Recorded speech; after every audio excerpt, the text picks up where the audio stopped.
កូរ៉េខាងជើងបានបាញ់មីស៊ីលផ្លោងមួយសប្តាហ៍មុនពេលមេដឹកនាំធំជួបប្រជុំគ្នានៅកូរ៉េខាងត្បូង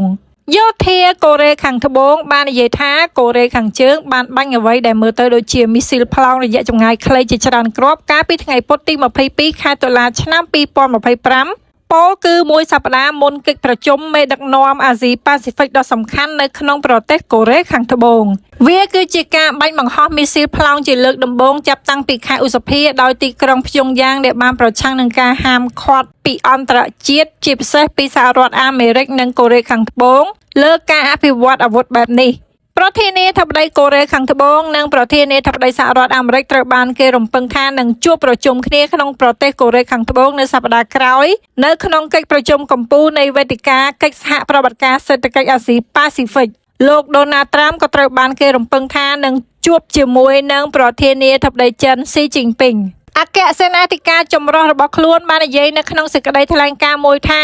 ប្រទេសកូរ៉េខាងត្បូងបានរកឃើញមីស៊ីលផ្លោងជាច្រើនគ្រាប់ដែលគេជឿថាជាមីស៊ីលផ្លោងរយៈចម្ងាយខ្លីដែលបាញ់ចេញពីតំបន់ក្បែររដ្ឋធានីព្យុងយ៉ាងរបស់ប្រទេសកូរ៉េខាងជើងក្នុងទិសដៅភាគឦសានកាលពីថ្ងៃពុធទី22ខែតុលាឆ្នាំ